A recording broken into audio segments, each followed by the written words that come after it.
की मेरे भाइयों और बहनों और सभी मेरे प्रिय देशवासियों, आप सभी को इस माध्यम के द्वारा सभी को मैं आमंत्रित करता हूँ इस चैनल पे।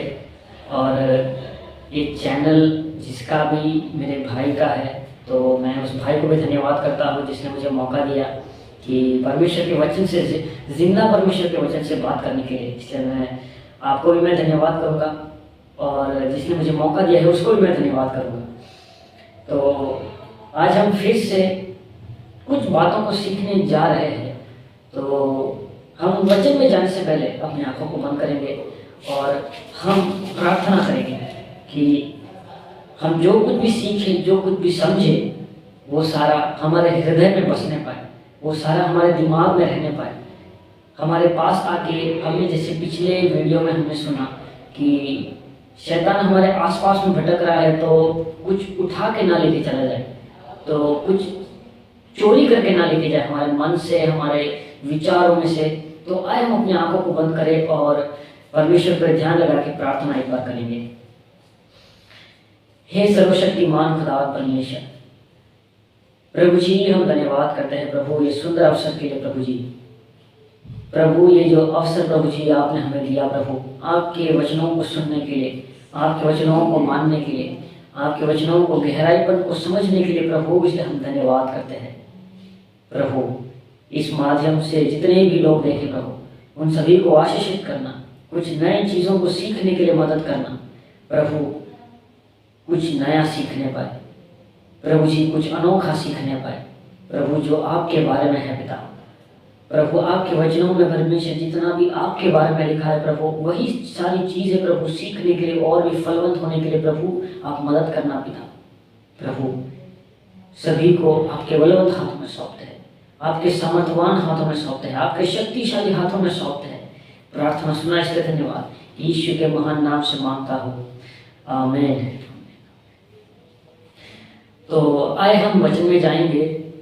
तो आज हम खोलेंगे मत्ती रचित सुसमाचार, उसका 25वां अध्याय, उसका 31वें वचन से नीचे के वचनों में हम कुछ पढ़ेंगे। जब हम मत्ती रचित सुसमाचार के 25वें अध्याय में जब 31वें वचन से जब हम नीचे नीचे पढ़ते हुए जाएंगे, तब हम वहाँ पे एक चीज़ हमें समझने मिलता है कि वो आखिरी दिनों में कैसा न्याय होगा, किस रूप में न्याय होगा, वहाँ पे उस चीज़ के बारे में लिखा है। तो वही मैं आपसे छोटे एक अंदाज से मैं आपसे सिखाना चाहूँगा और मैं आपको समझाना चाहूँगा। जो प्रभु ने मुझसे सिखाया, जो मुझे सिखाया है, वही मैं आप लोगों को सिखाना चाहूँगा। तो आए हम मत्ती रचित सुसमाचार को खोलेंगे और उसके 25वें अध्याय में जाएंगे और 31वें वचनों से हम नीचे नीचे हम कुछ भागों को हम पढ़ेंगे। तो मैं भी पढ़ रहा हूँ। जब मनुष्य का पुत्र अपनी महिमा में आएगा और सब स्वर्गदूत उसके साथ आएंगे, तो वह अपनी महिमा के सिंहासन पर विराजमान होगा और सब जातियां उसके सामने इकट्ठी किए जाएंगे। और जैसा चरवाहा भेड़ों को बकरियों से अलग कर देता है, वैसा ही वह उन्हें एक दूसरे से अलग करेगा और वह भेड़ों को अपनी दाहिनी ओर और बकरियों को बाईं ओर खड़ी करेगा। अभी हमने ये 3 वचनों को ही पढ़ा है और हमने यहाँ पे एक बात को हमने समझा कि जब मनुष्य का पुत्र अपनी महिमा में आएगा, ये मनुष्य का पुत्र कौन है? ये मनुष्य का पुत्र, जब आप ये मत्ती रचित सुसमाचार को पढ़ेंगे तो आपको जानने मिलेगा कि ये मनुष्य का पुत्र यीशु मसीह है। मनुष्य का पुत्र जब वो महिमा में आ जाएगा और सब स्वर्गदूत उसके साथ आएंगे, तो वह अपने महिमा के सिंहासन पर विराजमान होगा और वो सब जातियों को उसके सामने इकट्ठी किए जाएंगे। और जैसा चरवाहा भेड़ों को बकरियों से अलग कर देता है, वैसे ही यीशु मसीह भी अलग कर देगा। ये 3 वचन में हमने पहले यीशु मसीह के बारे में समझा कि यीशु मसीह अंत के दिनों में विराजमान होंगे। कहाँ पे विराजमान? महिमामंद सिंहासन पर विराजमान होंगे। और किसके लिए वहां पर होंगे? सभी को न्याय देने के लिए, सभी पर न्याय को बरसाने के लिए प्रभु वहां पर उपस्थित रहेंगे और सिंहासन पर विराजमान होकर बैठेंगे। 33वें वचन में हमने दो जानवरों के बारे में पढ़ा, एक तो भेड़ है और दूसरा है बकरी। अभी आप लोग जानते हैं कि ये दोनों जानवर कैसे हैं। ये भेड़ है और बकरी है, दोनों में कितना अंतर है। ये दोनों अपने अपने प्रजातियों में अलग है, ये दोनों अपने अपने में कुछ खास है। सबसे पहले हम जाएंगे भेड़ों में नहीं, बकरियों में जाएंगे हम सबसे पहले। आप जानते होंगे कि बकरियों के सामने कुछ भी आप रख दो वो खा लेगी। मैं विश्वास करता हूँ कि आप में से कुछ दर्शक लोग ऐसे होंगे जो गांव में रहते होंगे, कुछ लोग शहर में रहते होंगे। तो आप लोगों से मैं वही विनती करता हूँ कि एक बार गांव में जाइए, गांव में जाके देखिए कि बकरियां कैसे वहां पर रहते हैं, चलते हैं, खाना खाते हैं, पीते हैं, सब कुछ एक बार देखिएगा बकरियों को। और उसी समय दरमियान भेड़ों को देखिए। जब आप बकरियों को देखेंगे तब आप एक चीज को पाएंगे कि वो हर एक समय झगड़ा करते हुए पाएंगे, किसी न किसी को ठोकते हुए पाएंगे, कहीं ना कहीं किसी न किसी रीति में कुछ ना कुछ अलग करेंगे, लेकिन शांति में बैठ नहीं सकते। बकरियां एक प्रजाति है जो कभी भी सर झुका के चलना जानते ही नहीं है, हमेशा उनको सर ऊंचा रख के चलना जानते हैं। वो कभी भी सर झुका के नहीं चलना जानते, लेकिन वो हमेशा सर उठा के चलेंगे, फिरेंगे, खाएंगे, पिएंगे, सब कुछ। उनके सामने कुछ भी खाना रख दो, कैसा भी खाना रख दो, लेकिन वो लोग पूरा साफ कर देंगे। अभी हम भेड़ों की ओर जाएंगे। अगर हम भेड़ों के गुणों को देखेंगे, वो किसी को ठोकने जाता है नहीं, सबसे शांति में शांति प्रिय एक ऐसा जानवर है। उसको ना झगड़ा पसंद है, ना लड़ाई पसंद है। वो अपने काम से मतलब रखेगा और बकरी की तरह सारा खाना नहीं खाता। उसके लिए जो खाना प्रभु ने उसके लिए बना के रखा है वो उसी खानों को खाता है। उसके अलावा एक अन्न का दाना जो दूसरा चीज खाता है वो नहीं खाएगा वो। भेड़ों के लिए प्रभु ने पहले से ही एक अलग खाना, एक अलग भोजन प्रभु ने पहले से तैयार कर रखा है। जबकि बकरियां हैं उनके लिए भी अलग कर रखा है, लेकिन वो लोग कुछ भी खा लेते हैं। अभी उनके सामने अगर आप हर दिन खाने वाले भोजनों को भी अगर आपने बकरियों के सामने रख दिया तो वो लोग वो भी खा जाएंगे। कांटे वाले पेड़ों में से जितने भी आपको फल मिलते हैं, जितने भी आपको पत्ते मिलते हैं, वो सारा बकरियां खा जाएंगी, लेकिन भेड़ नहीं खाएंगे। क्यों? क्योंकि भेड़ अपना जगह जानता है। भेड़ अपना एक बाउंड्री जानता है कि उसको कौन से बाउंड्री में रहना है। भेड़ जानता है उसको कौन सा खाना खाना है। तो आए हम अभी अपने नीचे कुछ वचनों की ओर जाएंगे और हम उसको चीजों को सीखेंगे कि वहां पे उस वचनों में क्या लिखा है। 34वें वचन में लिखा है, तब राजा अपने दाहिनी ओर वालों से कहेगा, हे मेरे पिता के धन्य लोगों, आओ उस राज्य के अधिकारी हो जाओ जो जगत के आदि से तुम्हारे लिए तैयार किया हुआ है। क्योंकि हम इस वचन में पढ़ेंगे, भेड़ों के लिए सबसे पहले लिखा है कि मेरे पिता के धन्य लोगों, आओ इस राज्य के अधिकारी हो जाओ और जो इस जगत के आदि से तुम्हारे लिए तैयार किया हुआ है। यहां पर एक चीज हम समझते हैं कि दाहिनी ओर हमारे प्रभु यीशु मसीह ने कुछ लोगों को अलग किया है और बाईं ओर प्रभु यीशु मसीह ने कुछ लोगों को अलग किया है। अभी आप समझना, दाहिनी ओर ये मेरा दाहिना है। आप लोग देख रहे होंगे तो ये शायद दाहिना होगा, लेकिन मेरा दाहिना इस साइड है, इसलिए आप थोड़ा अपने रीति में समझना। प्रभु यीशु मसीह स्वर्ग में जब विराजमान होंगे अपने सिंहासन पर, तो अपने दाहिनी ओर कुछ लोगों को खड़ा रखेंगे और अपने बाई ओर कुछ लोगों को खड़ा रखेंगे। तो दो तरह के लोग होंगे जो दोनों अलग अलग जगहों में खड़े होंगे। और यहाँ पे सबसे पहले हमने दाहिनी ओर कौन खड़े रहेंगे उसके बारे में भी पढ़ने जा रहे हैं। तब राजा अपनी दाहिनी ओर वालों से कहेगा, हे मेरे पिता के धन्य लोगों, आओ उस राज्य के अधिकारी हो जाओ जो जगत के आदि से तुम्हारे लिए तैयार किया हुआ है। अभी इस दाहिने ओर कौन सा जानवर है? भेड़। और भेड़ों को बोला गया है कि तुम लोग धन्य हैं, तुम लोग धन्य हो, तुम्हारा वारिस भी धन्य होगा। उसी साथ में 40वां वचन को पढ़ के देखो। तब राजा उन्हें 40वां नहीं 41वां वचनों को पढ़ो। तब वह बाई और वालों से कहेगा, हे श्रापित लोगों, मेरे सामने से उस अनंत आग में चले जाओ जो शैतान और उसके दूतों के लिए तैयार की गई है। मेरे दोस्तों, मेरे भाइयों और मेरे बहनों और चर्च के जितने भी वडील हो, उन सभी को मैं आज एक संदेश में आप लोगों तक एक बात मैं पहुंचाना चाहूँगा कि इस वचन में खास रूप में लिखा है कि प्रभु जब सिंहासन पर आएंगे तो प्रभु दो रीति में, दो जानवरों को, कैसे एक भेड़ एक चरवाहा किस तरह से दो जानवरों को अलग करता है, वैसे ही हमारा प्रभु यीशु मसीह दोनों रूप में दो जानवरों की रीति के आधार पे हम सभी को अलग करेगा। जब हम सभी को अलग करेगा तब दाहिनी ओर वालों को कहेगा कि हे पिता के धन्य लोगों, और बाई ओर वालों से कहेगा कि हे श्रापित लोगों।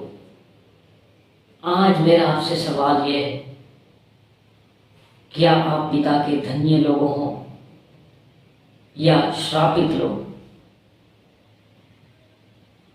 अभी अगर आपको जानना है कि आप धन्य व्यक्ति है या श्रापित व्यक्ति है तो उसका केवल एक ही उत्तर है। आप अपने आप में जान लीजिए कि आप एक भेड़ है या बकरी है। अगर आप में भेड़ जैसे गुण होंगे, अगर भेड़ में एक गुण है जो मैं समझा और मैं सीख चुका कि वो हमेशा सर झुका के चलना जानते हैं। खाना खा के जल्दी से सर झुका लेंगे, कभी सर को ऊंचा रख के जाएंगे नहीं। जबकि भेड़ है हमेशा सर ऊंचा रख के जाएगा। सर को ऊंचा रख के हमेशा चलने का एक नतीजा क्या रहता है? घमंड का एक पात्र है करके हम समझ सकते हैं। जबकि इस भेड़ को देखिए, हमेशा विनम्रता के साथ, सहनशीलता के साथ, शांति के साथ हमेशा चलेगा, आगे बढ़ेगा। जबकि ये है आगे भी जाएगा, किसी और को भी ठोकर देगा और किसी और को भी गिराएगा। जान लीजिए कि आप कौन से वो व्यक्ति है। क्या वो आप धन्य व्यक्ति है या आप वही श्रापित व्यक्ति है? मेरा आज आपसे वही अनुरोध है। पूरा वचन में भी आप पढ़ लीजिएगा, लेकिन आपको प्रभु यीशु मसीह ने कहे हुए एक ही बात पे प्रभु आपको यही एक बात सिखाता है कि अच्छे भेड़ बनो, भेड़ बनो। प्रभु यीशु मसीह ने हर एक को, यीशु मसीह जब इस पृथ्वी पर थे, उन्होंने हर एक को यही एक बात सिखाया कि कैसे अच्छी रीति में जीवन को जीना है। हे मेरे भाइयों और मेरे बहनों और मेरे दोस्तों, मेरे प्रिय मित्रों, सभी लोगों को मैं आप लोगों से अनुरोध करता हूँ कि आप लोग बातों को समझिए कि कौन श्रापित है और कौन धन्य है। अगर आप जान नहीं पाते हैं अभी कि आपका जीवन धन्यमय रूप में है या श्रापित मंद रूप में है, तो आपका जीवन खतरे में है। आपको अभी नहीं पता चल रहा होगा, लेकिन एक समय में जाके आपको जरूर पता चलेगा। और मैं नहीं जानता कि इस माध्यम से कितने लोगों को उस समय में पता चलेगा। मैं अभी भले ही मैं ये बोल रहा हूँ, लेकिन आपके जीवन में बहुत लंबे समय दरमियान गुजर जाने के बाद आपको ये शायद वीडियो मिल रहा होगा। लेकिन आप बात को समझिए कि आप कौन से वो जानवर है, क्या भेड़ है या बकरी है, जिन्होंने प्रभु यीशु मसीह ने अलग किया है स्वर्ग में। आप बातों को गहराई से सोचिए। हम मत्ती रची सुसमाचार में यही हमने 2 भाग में हमने पढ़ा है कि एक श्रापित है और एक धन्य है। मैं आपसे विनती करता हूँ मेरे मित्रों, चर्च से देखने वाले, कलीसिया से देखने वाले अनेक मेरे भाई बहनों, अनेक मेरे मित्रों, अनेक बड़ी लोगों मैं आप लोगों से मैं विनती करता हूँ कि आप इस वचन पर कुछ ध्यान दीजिए, ध्यान देके और इस बातों में गहराई से समझिए कि आप इनमें कौन से जानवर हैं। अभी आप समझ लीजिए कि आप सिंहासन पर खड़े हैं। अगर सिंहासन पे अगर आप खड़े हैं तो प्रभु आपको कैसे दाहिनी ओर आपको खड़ा रखेगा या बाईं ओर खड़ा रखेगा?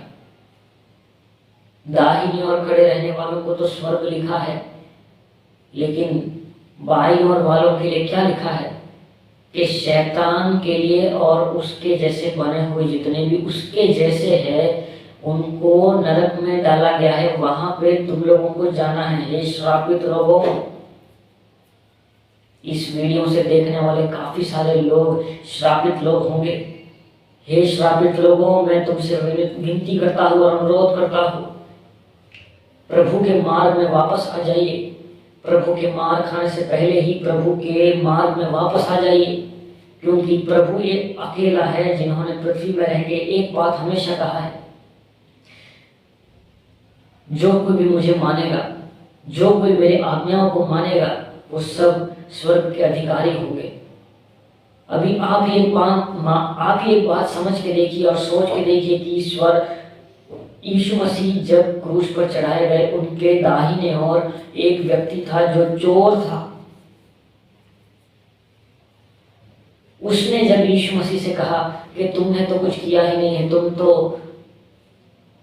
तो कुछ किए ही नहीं हो, फिर भी तुमको चढ़ा दिए गए हैं एक क्रूस पर, जबकि मुझे देखो मैं तो चोर हूं, मैंने कुछ किया है तब जाके मुझे चढ़ाया है, तुम तो गुनहगार भी नहीं हो। वो बेचारा चोर समझ गया, लेकिन जिन्होंने यीशु मसीह को उस क्रूस पर चढ़ाया वो लोग जान ना सके। और उस चोर को यीशु मसीह ने क्या कहा कि आज से तुम मेरे साथ स्वर्ग में रहोगे।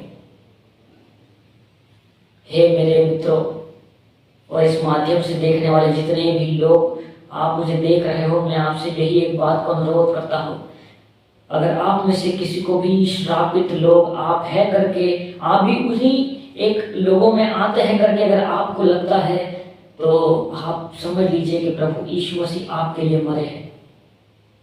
आप ये बात को समझ लीजिए कि यीशु मसीह केवल आपके लिए मरे हैं और आपके लिए ही जीवन तीसरे दिन जी उठे हैं।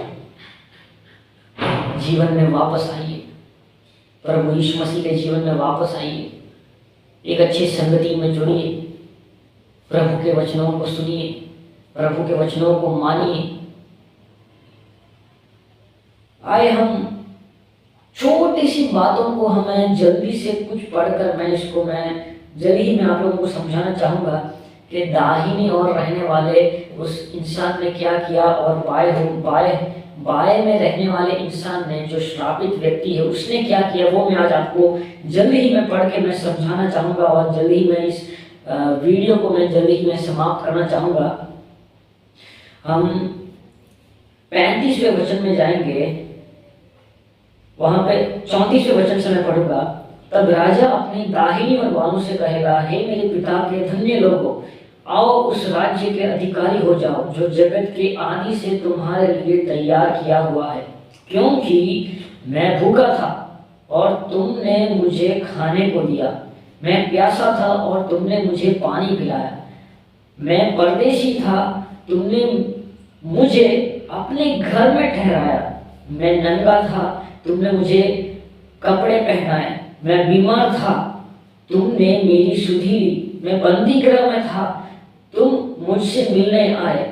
तब धर्मी उसको उत्तर देगा कि हे प्रभु, हमने कब तुझे भूखा देखा और खिलाया है, या प्यासा देखा और पिलाया है? हमने कब तुझे परदेशी देखा और अपने घर में ठहराया, या नंगा देखा और कपड़ा पहनाया है? हमने कब तुझे बीमार या बंदी घर में देखा और तुझसे मिलने आए? तब राजा उन्हें उत्तर देगा, मैं तुमसे सच सच कहता हूं कि तुमने जो मेरे इन छोटों से छोटे भाइयों में से किसी एक के साथ किया, वह मेरे ही साथ किया। हे मेरे इस माध्यम से देखने वाले सभी लोगों, दाहिनी ओर बैठने वाले उस व्यक्ति ने क्या किया आज आपने इस वचनों में पढ़ा। उस एक व्यक्ति ने जाने अनजाने में उसने लोगों की मदद की है। भूखे को देखा उसने खाना खिलाया, नंगा एक व्यक्ति को देखा तो उसने कपड़ों को दे दिया। जब उसने देखा कि एक व्यक्ति बीमार में है तो उसने क्या किया, वो डॉक्टर के पास लेकर गया, नहीं तो उसने उसके लिए प्रार्थना करना शुरू किया। ऐसे लोगों को यीशु मसीह ने क्या कहा सिंहासन पर बैठकर कि तुमने जो इन छोटे लोगों से तुमने जैसा व्यवहार किया, मैंने मान लिया कि तुमने मेरे साथ वैसा व्यवहार किया। अभी आने वाले वचनों में हम पढ़ेंगे कि श्रापित लोगों ने क्या किया है।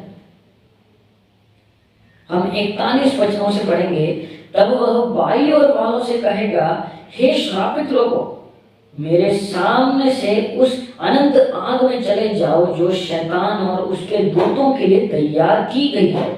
क्योंकि मैं भूखा था और तुमने मुझे खाने को नहीं दिया, मैं प्यासा था और तुमने मुझे पानी नहीं पिलाया, मैं परदेशी था और तुमने मुझे अपने घर में नहीं ठहराया, मैं नंगा था और तुमने मुझे कपड़े नहीं पहनाए, बीमार और बंदी गृह में था और तुमने मेरी सुधि न ली। तब वे उत्तर देंगे कि हे प्रभु, हमने तुझे कब भूखा या प्यासा या परदेशी या नंगा या बीमार या बंदी गृह में देखा और तेरी सेवा टहल न की। तब वह उन्हें उत्तर देगा, कौन? यीशु मसीह भी उन्हें उस श्रापित लोगों को उत्तर दे रहा है। ध्यान से सुनना और समझना, मैं तुमसे सच कहता हूं कि तुमने जो इन छोटों से छोटों में से किसी एक के साथ नहीं किया, वह मेरे साथ भी नहीं किया। और यह अनंत दंड भोगेंगे, परंतु धर्मी अनंत दंड जीवन में प्रवेश, माफ कीजिएगा, और यह अनंत दंड भोगेंगे परंतु धर्मी अनंत जीवन में प्रवेश करेंगे। इस वचन में हम खास रूप में हम समझे कि अनंत दंड भोगेंगे कौन?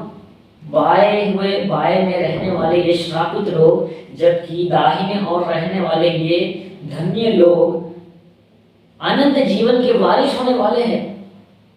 अभी मैं आपसे यही एक सवाल पूछता हूँ कि क्या आप वही धन्य लोग हैं या क्या आप वो श्रापित लोग हैं? क्या आप अनंत जीवन के वारिस बनना चाहते हैं या नरक के कुंड में जलना चाहते हैं जो शैतान और उसके जैसे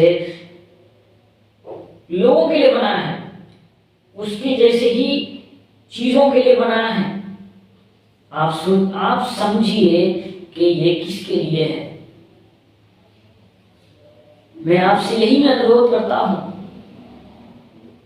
जितने भी लोग इस वीडियो के माध्यम से देख रहे हैं, मैं आपसे अनुरोध करता हूं, अगर आपको अभी भी लगता है पश्चाताप करने के लिए, तो ये देरी नहीं हुआ है। मैं खाना खा के जैसे मैं अभी आ रहा था, मेरे मन में थोड़ा एक बेचैनीपन था।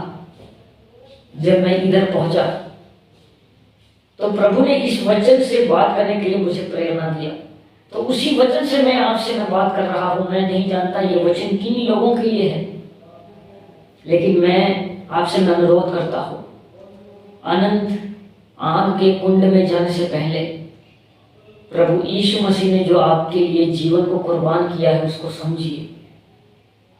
आपके लिए जो एक अनंत जीवन दे दिया है उसको समझिए।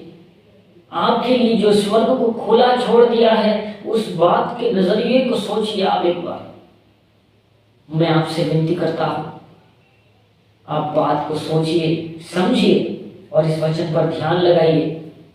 और मैं विश्वास करता हूं कि इस माध्यम से देखने वाले हर एक व्यक्ति के जीवन में प्रभु जरूर कार्य करेगा।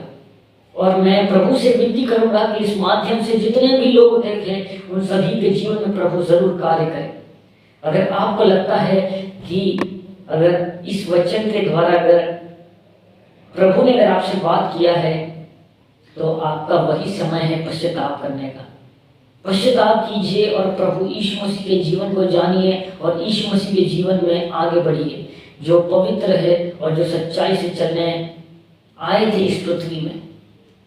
तो आए हम एक छोटी सी प्रार्थना करके मैं विदाई लेना चाहूँगा।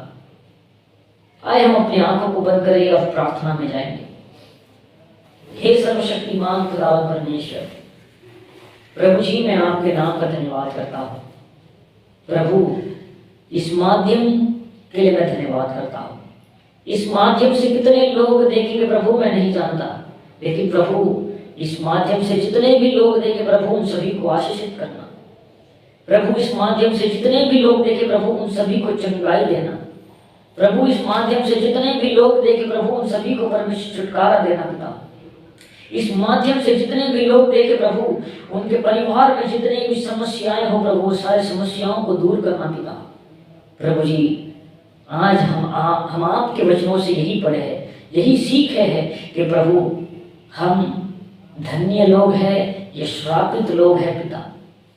प्रभु जी अगर इस माध्यम से जुड़े हुए अगर कोई भी अगर ऐसा व्यक्ति हो जो जिसको लग रहा हो कि प्रभु वो श्रापित है, तो प्रभु जी मैं आपसे विनती करता हूँ प्रभु उसको पश्चाताप करने के लिए एक अच्छा हृदय को देना पिता। प्रभु जी पश्चाताप करने के लिए एक अच्छे मन को देना पिता, मैं आपसे विनती करता हूँ पिता।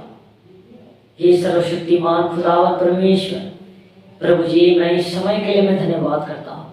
प्रभु इस वीडियो के द्वारा जितने भी लोग देखे पिता प्रभु उन सभी के जीवन में प्रभु आप कार्य करने पाओ।